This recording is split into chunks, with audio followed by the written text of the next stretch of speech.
And we use those vehicles to get paid and move to the suburbs and be the idols of white kids. And so now that we have this collective, I would say sports and entertainment represent the most powerful group of black men in the United States. I'm talking about money, power, celebrity, the ability to mobilize, community involvement, their leadership, their intellect. And so to have all of us pull it in the same direction at the same time for anything that we're passionate about is going to be a difference maker, but it's definitely going to be a difference maker in the 2020 vote because we're going to make sure we inform everybody that they can let their voice be heard, and failure is not an option. Jalen, what does voter suppression look like to you? A perfect example took place recently, Carrie, in Kentucky. It was 6 p.m. at night, and so many people were standing in line enthusiastic to vote. And you know what they did? Locked the doors. And you know what the people did? They continued to bang on the doors, continued to bang on the windows. They continued to let it be known they were not going to leave the premises until they got a chance to vote. And you know what ended up happening? They opened those doors and allowed those people to vote. So do not be discouraged. These barriers show you that it matters, and we're here to help you break through them. The same thing with our platforms and voices, Carrie, because you know what's going to happen. At some point, Breonna Taylor is not going to be trending anymore. People are not going to be protesting anymore. But it's still up to us to keep making sure that our voices get heard, and this is one way to do so. Right, and that is a form of being activated, being an activist. It doesn't have to be protesting. It doesn't have to look like what you think traditionally activism looks like. It's voting. It's that simple. We now have to understand, like, this is a critical mass moment for this movement to continue to hold up as much steam for as long as possible. And that's what this collection is going to hopefully allow for that situation to happen. Jalen, in today's age of technology, it should be easier to vote. No doubt. It's like we call these devices smartphones, but yet I can't vote from it.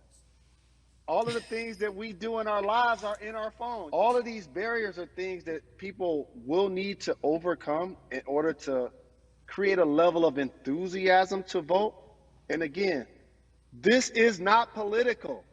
It's your right to do so. And there's so many times where you feel like somebody may have gotten done unjustly in your community. Pay attention to who the judges are, who's running for Senate, mayor, governor. Pay attention who's running for president. And let's make sure in 2020 we make a difference. Why is more than a vote so important and invaluable in our community right now? Well, because right now, I think we have an opportunity to let our voices be heard louder than ever. Anytime you see the mobilization of white kids holding Black Lives Matter signs, that means there's a breakthrough. Now, what happens with that breakthrough is the next step. You're going to look down in your email, Carrie, you're going to see all of these companies telling you how they're going to work on their diversity, how they're looking themselves in the mirror. They need to make change, just like in sports, right? You look on the field, on the court, all those black players. The further you get up, it's like altitude or a ladder. It gets thinner and thinner. And so a lot of people talk about the system being broken. I hate to remind people that it's not broken. It was built this way. And one of our ways to help change the system is to vote. So that's why more than a vote is so very important, so we can make sure everybody participates and gives themselves an opportunity to let their voice be heard. I think it's interesting because you talked about black men being very powerful in the U.S. if they're athletes and entertainers, because for so long those have been the only avenues traditionally to create wealth. The NBA season comes back.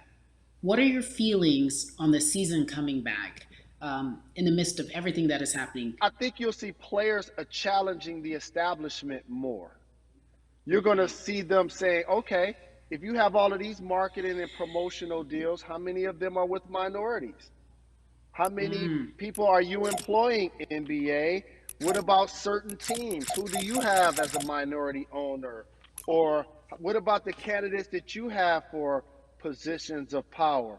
NBA players have proven as blacks that they are now movers and shakers in the game. They're now the dog, not the tail. So if they decide not to play, some of the biggest social changes and conversations have taken place in sports that weren't during the game. Colin Kaepernick was before the game. The Ali Summit was a press conference. So they could mobilize if they chose to. But when and if you do play, challenge the league. Black Lives Matter on the jerseys. Continue to make sure that every time people are watching the game, they're also seeing the movement happen. Jay,